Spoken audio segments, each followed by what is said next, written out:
Baina TV, connected to your world.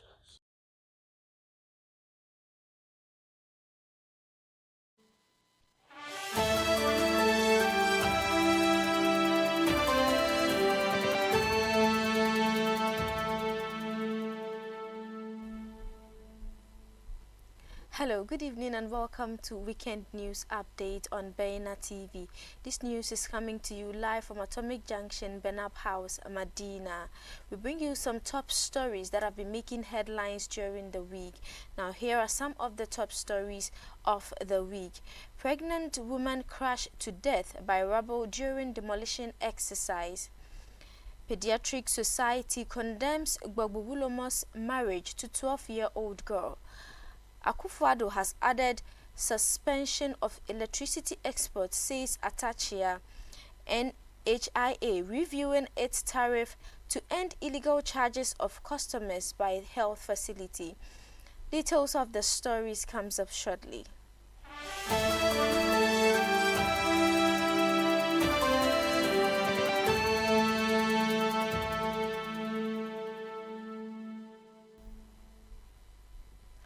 Thank you for staying with us. Don't forget we are streaming live on Facebook and on YouTube at Baina TV. Moving on to our first story of the week. A tragic incident unfolded in Gomoa Bujumbura when a pregnant woman lost her life and 2-year-old son in a critical condition following a house demolition during a mass eviction exercise. The victim, identified only as Sewa, tragically succumbed to her injuries after being rushed to St. Gregory Hospital, where her son fights for survival at the same facility. Eyewitness reported that Sewa was asleep in her room when the demolition commenced, catching her and her family off guard. The mass eviction exercise was initiated by the traditional authorities at Gomoa Fete, who oversee the land, about a month ago after the government returned the Gomoa Bujumbura lands to them. These lands were initially allocated to Liberian refugees during the Liberian War for Resettlement. Stephen Jamera, the landlord of the demolished house, expressed shock at the incident, noting that other residents were unaware of Sewa's presence in her room during the demolition. Other residents said the demolition had been ongoing for over a month, leaving thousands of citizens and Liberian refugees homeless, including women and children. Despite the widespread displacement, there has been no official statement from government authorities regarding the situation.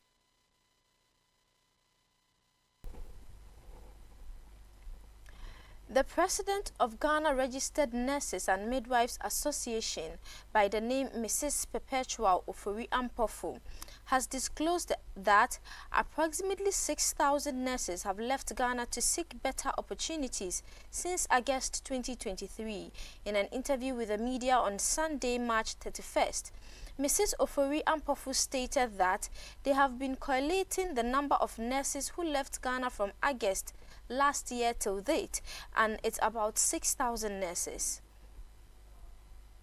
Mrs. Ofori Ampofo, speaking on the exodus of nurses from the country, emphasized the necessity for improved service conditions for healthcare professionals to ensure they perform their duties as expected, regardless of their location. Mrs. Ofori Ampofo also highlighted the need for enhancements in the healthcare sector to curb the brain drain, stating that it requires more than just the provision of drain. She said when they had to send student trainees to these rural areas, one will see first-hand trouble the people have to go through just to provide service or live in such areas. And it hasn't changed over the years. It is still the same. Lastly, she said the health sector needs more improvement than just drones. She said they need to improve and ensure that the equipment and medications they need are always available and storage systems are available. She added that if those are available, it will ensure that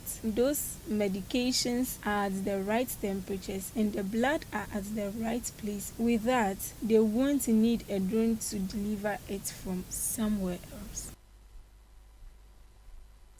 And in the course of the week, the Pediatric Society of Ghana, PSG, condemned the marriage ceremony which happened between a 63-year-old Ga priest and a 12-year-old that circulated. Numobokete Lawe, 33, Dagbobu Bulomo, faced backlash when a video of him marrying a 12-year-old circulated.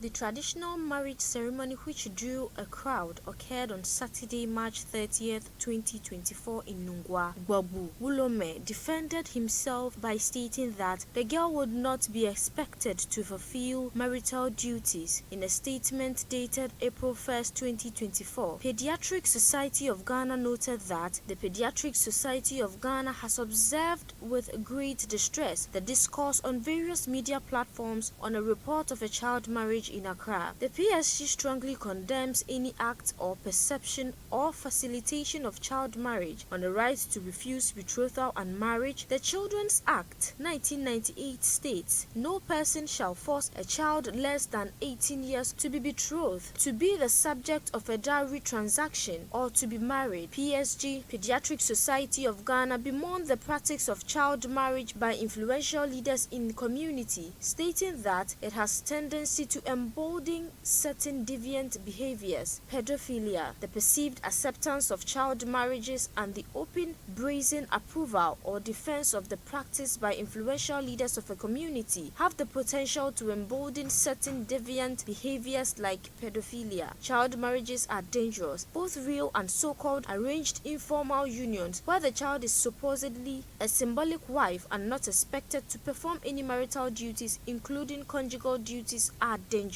The preventable damage to the child's development, reproductive and mental health, and education can be irreversible and generational. PSG is Pediatric Society Ghana. PSG called for strong national commitment by politicians and traditional leaders in curbing child marriage.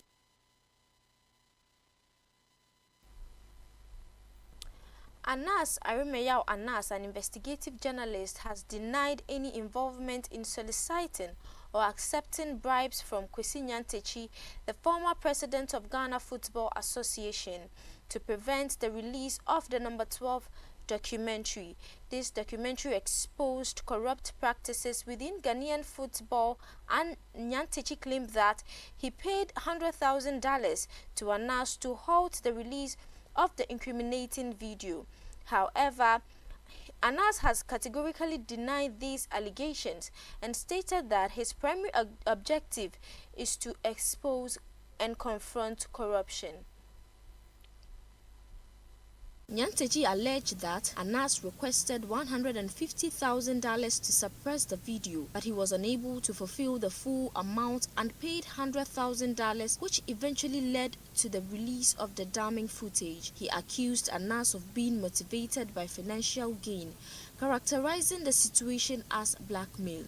Despite his attempt to recover the money after the video's release, Nyantakyi claimed that the repayment was delayed and provided in installment. Tiger IPI, the organization co-founded by Anas, has issued a statement refuting Nyantakyi's allegations. The statement categorically denied any involvement in soliciting or accepting bribes from Nyantakyi prior to the publication of the documentary. According to Tiger IPI, Anas is committed to exposing corruption, and shielding corrupt individuals is preposterous. The organization also denied engaging the services of a lawyer named Kwame Jan from the University of Ghana at all material times, including before, during, and after the production of the number 12 documentary. Tiger Eye and Anas have exclusively retained the legal representation of Cromwell Gray LLP. Tiger IPI challenged Nyantakyi to pursue legal actions against lawyer Kwame Jan if his claims hold substance. The organization emphasized its robust internal mechanism in place, making it difficult for any individual to alter or suppress an investigation. Tiger IPI also pointed out that Nyantakyi, by his admission, was a confessed bribe giver and a bribe taker for attempting to bribe his way out of a thorough investigation into his conduct. Consequently, FIFA banned Nyantakyi from taking part in any kind of football-related activity at the national and international level, citing conflict of interest and bribery offences provided for by the FIFA Code of Ethics.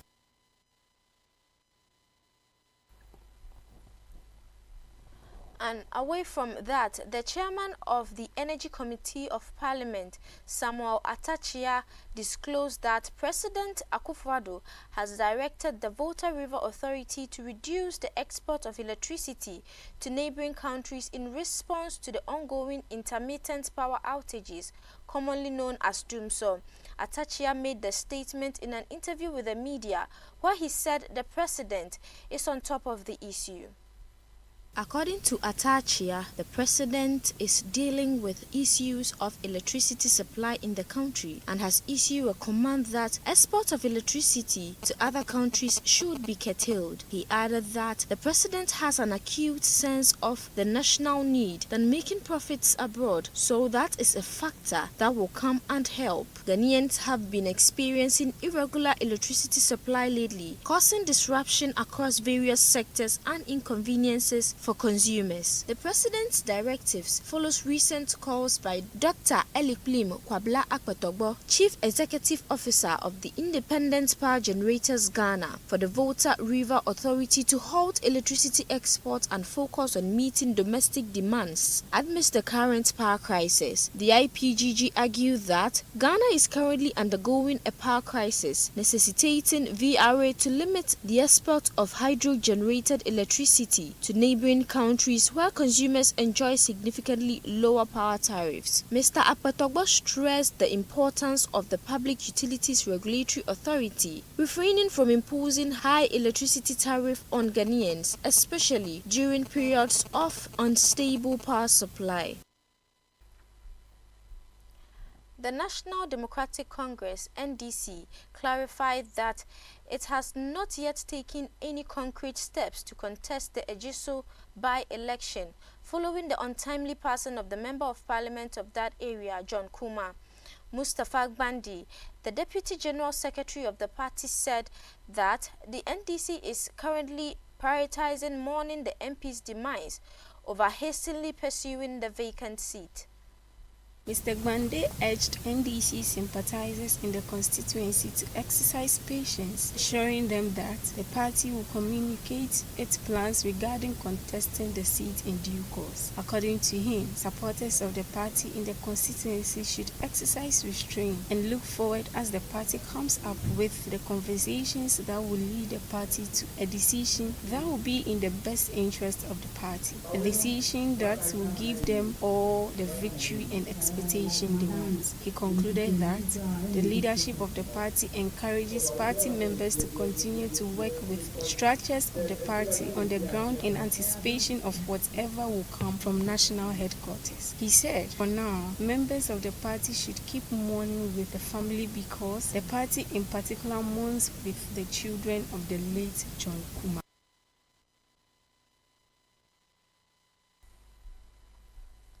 And moving on, the Institute of Economic Affairs (IEA) has raised concern about the effectiveness of the Office of the Special Prosecutor in Ghana, despite having 2 prosecutors. The IEA believes that the OSP has been limited by appointing authority. During a press briefing on April 3rd, Dr. John Kwachi, the Director of Research at IEA, commented on President Akufo-Addo's recent State of the Nation's address and noted that the issue of corruption was not addressed.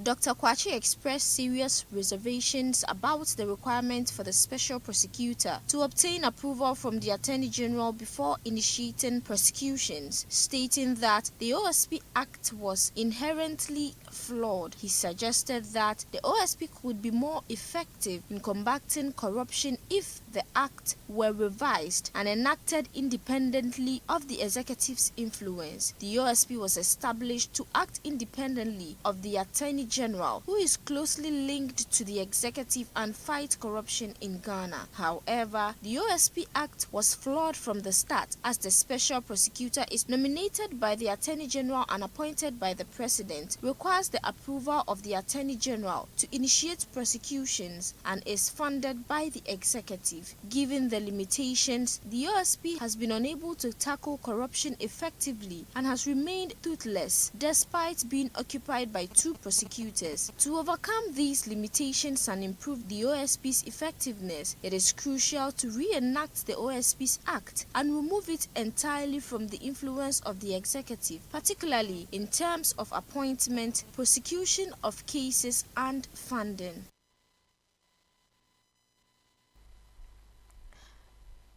The management of Ghana Cocoa Board has made it clear that the purchase of iPad keyboards for its board of directors has not yet received approval. In a statement issued on Monday, 1st April, Cocoa Board stated that the action was taken as part of the initiatives to improve member collaboration and productivity. Following the distribution of a memo from the Board's Information Systems Department requesting approval for the purchase of iPad keyboards for the agency's board of directors, the management of Cocoa Board has encountered substantial backlash. Meanwhile, the widely distributed memo from the Board's Information Systems Department has been noted by the Ghana Cocoa Board. The proposal in the aforementioned memo asks management to grant approval for the purchase of iPad keyboards for the board of directors members.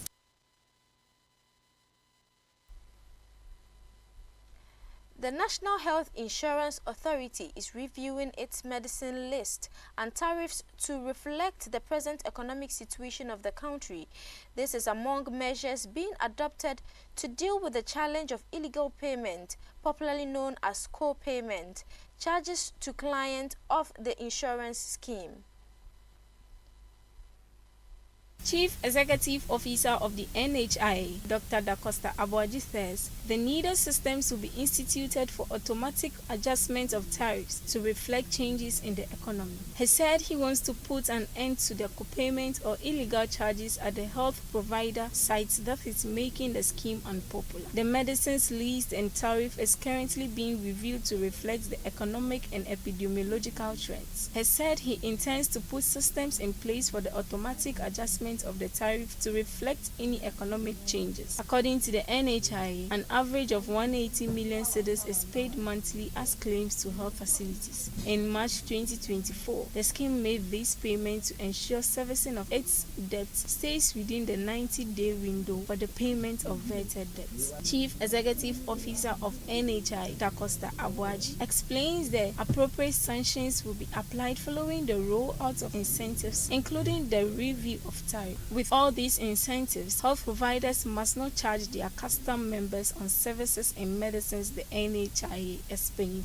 He added that any provider who goes contrary to the agreed principles would be sanctioned. The NHIA is on a long-term cost-saving agenda with the procurement of Ghana cards for its 6.3 million users aged 6 to 14 years. He said that the target aged group will be issued the national identification card instead of the NHIA printing cards for the group. He emphasized that they want to collaborate with the National Identification Authority to issue Ghana card for persons within age 6 to 14 years. This card will be integrated with the NHIS member details, so the merged or linked Ghana card is used to access healthcare. This would save the nation cost of printing NHIS as well as Ghana card. In fact, it is actually not right that after the National Health Insurance Authority over the last year has made commitment to pay the lower level tier up to December and the upper tier up to October, and facilities are still charging our members. This is not right. We are currently reviewing our tariffs to make sure that it commensurates with the increasing pricing. Once we do that, no facility will have the moral right to charge any of our members in the benefit package that we have provided. Any provider who go contrary to the agreed principles will be sanctioned. And finally, in sport, the new Ghana assistant coach John Pencil launched a legal battle against 3 media houses and 4 prominent sports journalists, including Sadiq Adams, Christopher Nimle, Patrick Osei Ajiman, known as Countryman Songo, and Veronica Comey. The move comes in response to what Pencil perceived as libelous attack against him following his appointment as the assistant coach for Black Stars, working alongside with Otto Addo. Pencil had criticized the Save Ghana football demonstration, which was led by the aforementioned journalist before he was appointed assistant coach. The journalist felt Pencil attacked their demonstration because he had been promised the position. Pencil's remarks seemingly opposed the demonstration's objectives, leading to a backlash from organizers and supporters alike. Many felt that Pencil's comment undermined their cause, sparking a wave of intense criticism directed at him after he was appointed. Countryman Zongo, in particular, allegedly made several unfounded allegations against Pencil, while other journalists questioned his qualification for the coaching role with the Ghanaian national team. In response to these attacks, Pencil has taken legal action and mobilized his legal team to initiate court proceedings. The defendants, which include the multimedia group Angel Broadcasting Network, Omni Media Limited, and other 4 aforementioned journalists, have been served with a writ. They are given 8 days to respond and enter an appearance in court. Pencil's decision to pursue legal action underscores his determination to defend his reputation and address what he perceives as unjust attack. The outcome of his legal battle will likely be closely monitored by Ghanaian football community. And that is how we wrap up. You've been watching Weekend News Update on Baina TV. Log on to our website www.bainamultimedia.com for more news. My name is Sherifatu Ayuba. Have a good evening.